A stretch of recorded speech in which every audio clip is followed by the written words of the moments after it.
In this episode, I'm going to remove and install the transfer case on my 95 Bronco. Let's try not to break anything.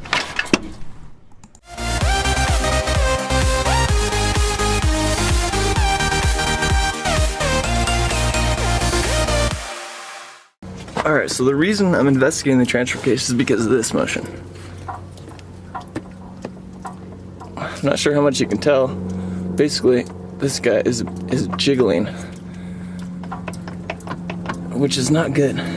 It's also going back and forth quite a bit. That doesn't seem good either.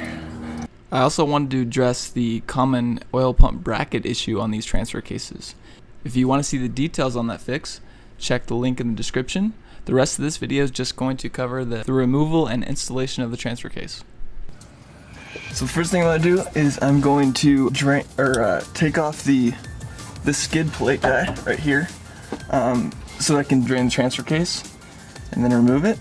The reason I'm taking this off first is because I don't want it to, some of that fluid to kind of seep out. I don't know if it will. Kind of make a mess with the skid plate.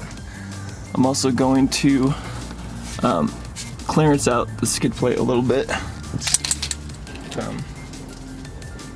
Guy has a little bit more room. The catalytic converter.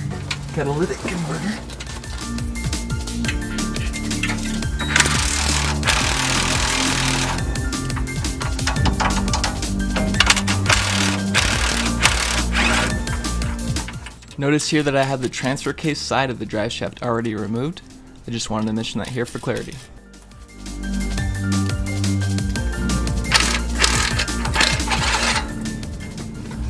It definitely seems like this guy hit this thing a lot, because I can see the frame has a depression where that's been hit. Looks like he ground the transfer case off a little bit too. Now I need to drain the transfer case as well as disconnect the front drive shaft and the shifter mechanism so I can get this transfer case out.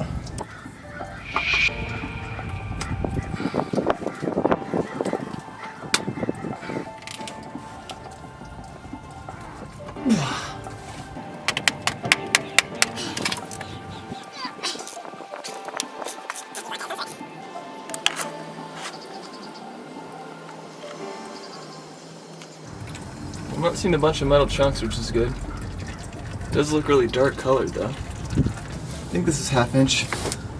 Now I can remove this front drive shaft.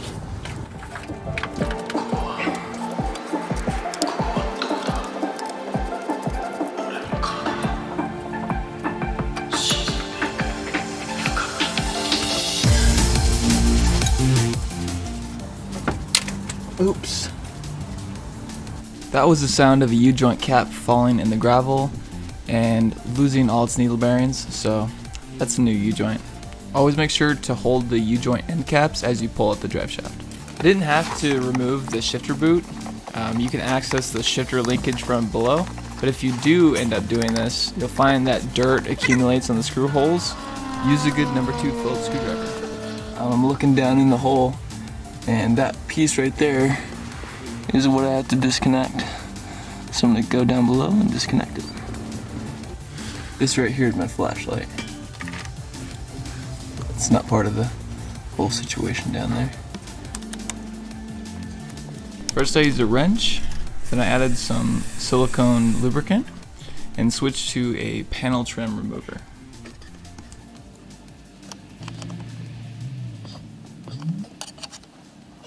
When that didn't work, I switched to a straight up pry bar. It was definitely more stubborn than I expected.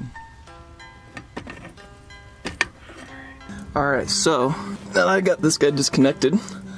I'm going to search to make sure there's no other connectors. I'm going to remove this guy. I'm not sure if that's the speed sensor or what that guy is. Remove that sensor right there.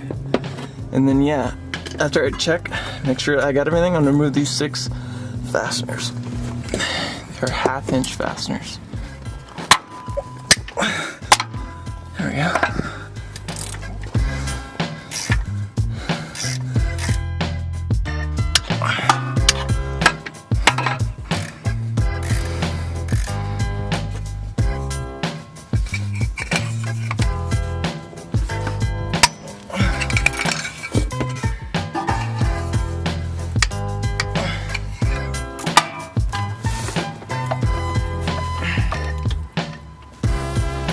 I had to use a combination of wobbly extensions to get the top passenger side bolt. Alright, so I got the drive shaft zip tied up out of my way, and I have a transmission jack underneath the transmission. So now I'm going to continue removing all those bolts and course the transfer case out of there. Now that I've cracked all the bolts, I can take out the top 4 and loosen the bottom 2 so I can try to separate the transfer case from the transmission. I'm guessing the connector we removed was the 4-wheel drive indicator light. Now, I'm gonna try to pull on it.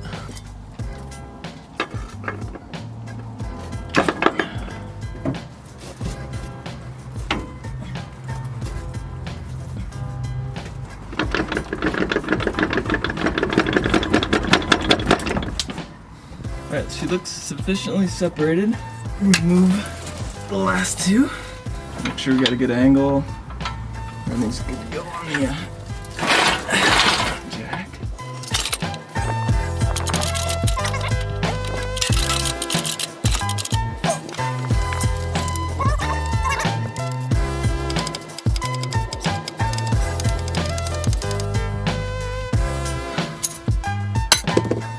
Alright. So now I should be able to kick it off. Hopefully on the jack stand. Quite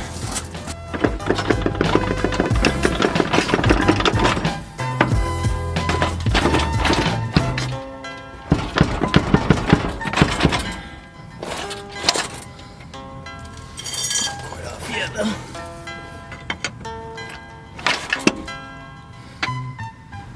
Alright. She's down. If I keep her on the stand there, lower down.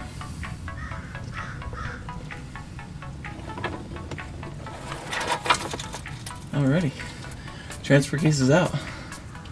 It's good stuff.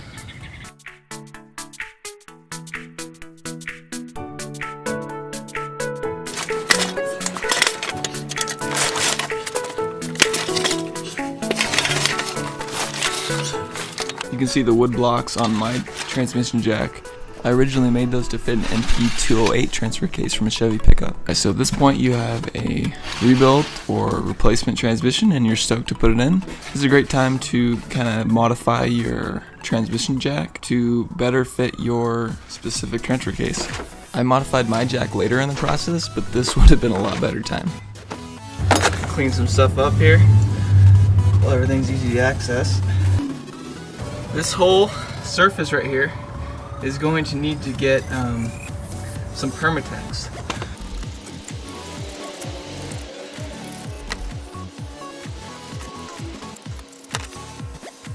I really need to clean up the mating surface because it looks like it has a lot more on it. I'm hoping that if I install the permatex on this side only and not the transmission, that it has a better chance of, you know, if I take this off again, which dude actually used a gasket on the other side, cleaning up the mating surface on the transmission. Alright, so the razor blade worked the best. I like these small little razor blades because they're a lot thinner than utility knife razor blades. They are the best for stuff like that. Now I'm just gonna, I kind of sanded the finish on that guy in there because it's pretty bad. Now I'm just gonna kind of clean off. You can definitely get carried away with this stuff. Just getting any kind of like oil or anything off of it.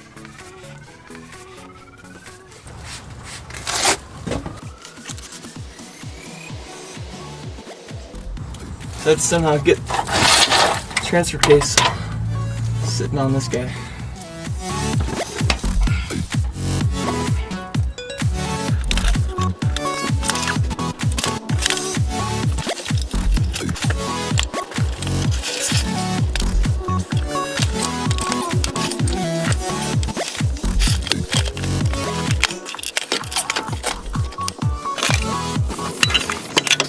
Know when you're going to need an old tie rod.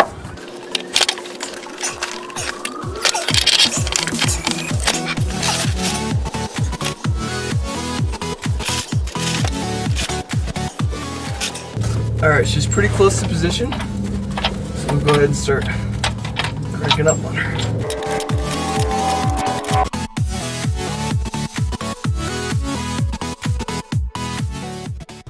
Looks pretty good. Now that you've got everything lined up, it's a good idea to make sure that your transfer case vent isn't installed on your transfer case. You'll see why in a second. I think this is the point in which I'm going to go ahead and put my bead on. Alright, so I was going to put the permatex on the transfer case, but I think I'm going to put it on the transmission side, only because you kind of have to clock it right, and so if I don't clock it right, it's going to smear the permatex everywhere, and it's not going to do its job.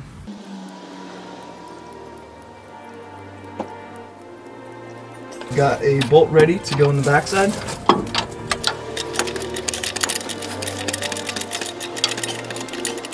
Turns out my transmission jack had a little bit of a bubble in it, so it stopped pumping only part way up. I was using the bottle jack to save time since I already applied the permatex, and I only needed a couple more inches of travel, but I wouldn't recommend using it like this, it's pretty sketchy. This could definitely fly out anytime.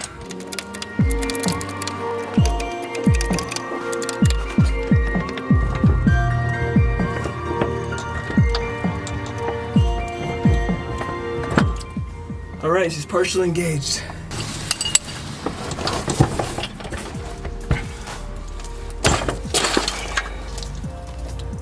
The breather hung up.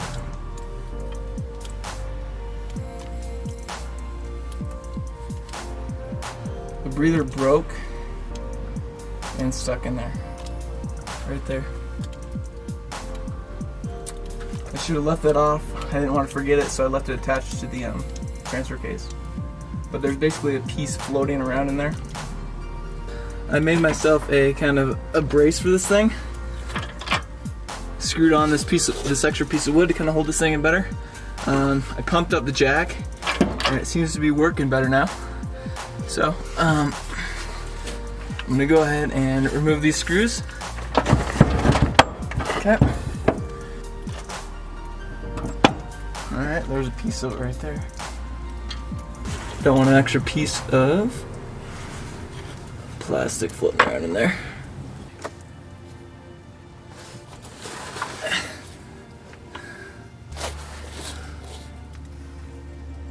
Okay, so it's nowhere to be found, that piece. Permatex is still sticky, so I'm gonna go ahead and apply a little bit more and then try to reinstall it.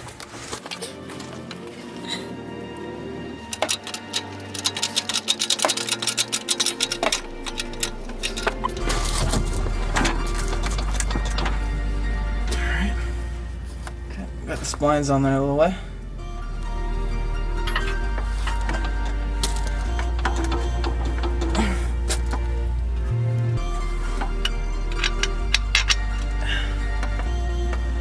Go from the back side. Try to push it in a little bit more. She's in. No, she's not lined up no more. To line it up. Starting to bolt. Start a couple. After getting some screws started, I made sure that everything was in alignment and loosely tightened the screws. I gave the gasket surface a little bit of time to cure, but I didn't want to wait too long since the permatex has already been on the transfer case for a while. Then it was time to tighten all the bolts. Well, I'm going to tighten this one, and then I'll tighten the opposite, I guess. That's how I'll do it.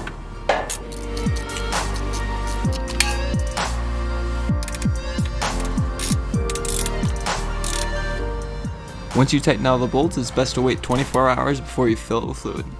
Alright, so the first thing I'm going to do here is I'm going to make sure that my drain plug is properly installed with a little bit of thread sealant on it. Fluid that I'm using is Mercon 5 automatic transmission fluid. You don't want to go too crazy because that's aluminum. You can strip it out.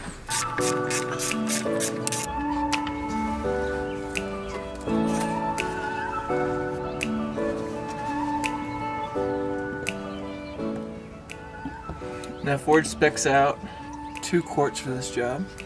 I'm just kind of attaching with the screw-on funnel here.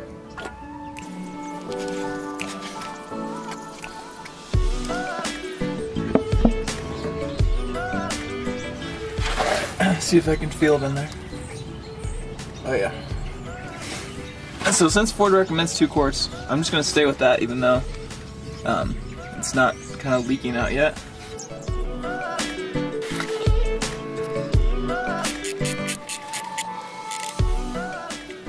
I couldn't find a good torque spec for this. I think just reading around, I did find one that said like 105 to 120, but I'm gonna start out smaller with a little bit of blue Loctite on there. I'm thinking I'll start out with like 80 to see how hard that is, and then just leave it. I'll try and check it frequently and then tighten if need be.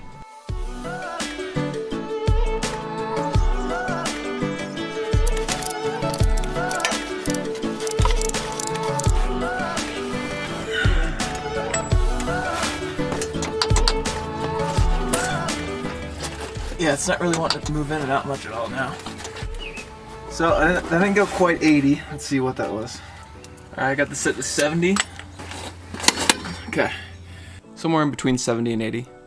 So right here, that guy right there is where my breather used to go. I wasn't sure what to do. I don't see a good breather. They have the axle vents that you could use. I thought about using, and you can actually buy the breathers places, but mine fit really loosely. I didn't really like it. So what I decided to do was just use a this guy right here, which is just a piece of 5/16 tubing ID with a 5/16 Fuel filter. So I'm gonna go ahead, slide that guy on there, and that's good enough for me. I think that's actually a pretty good solution, really. Next, we'll hook up our linkage. I'm gonna spray a little bit of dry lube on there, silicone lube. Hopefully it slides on there easier. There.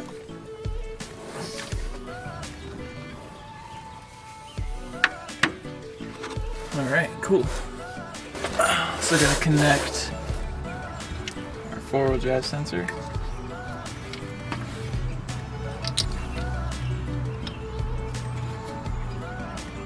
Now to reinstall the drive shaft.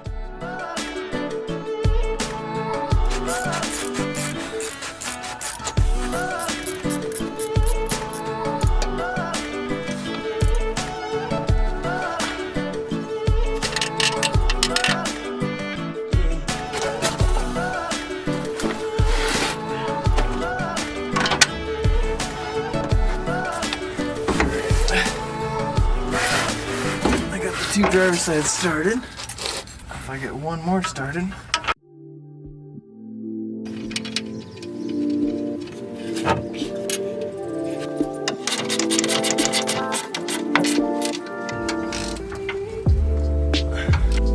Nice. So I clearanced out this guy a little bit, and now I have a bit more play in my exhaust. Now, front drive shaft fun. I have to replace a front drive shaft U-joint because I dropped a cap when I was removing the drive shaft. When you drop a cap in gravel, there's pretty much no hope in finding those needle bearings.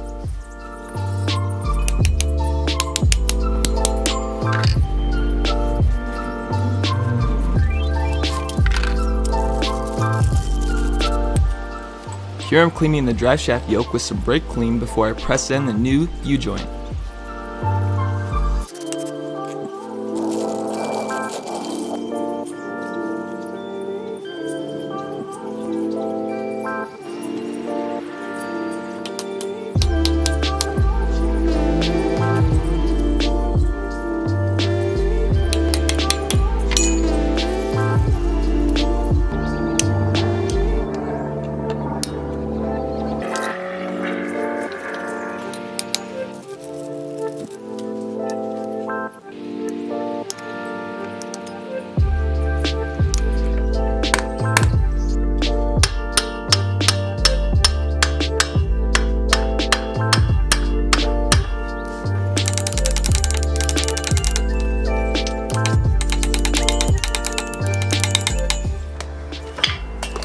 first guy was a little bit more difficult than normal to get that very loose, but I like where it's at now, so I'll go ahead and install it.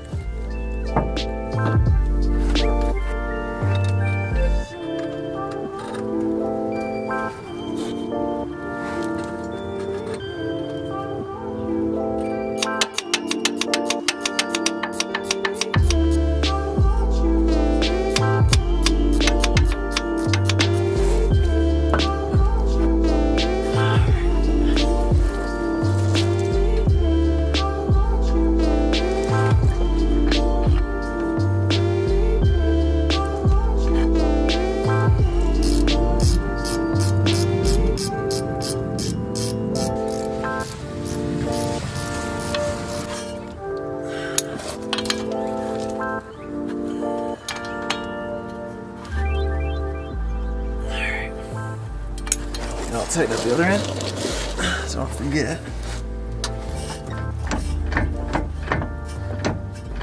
All right, so we're good to go.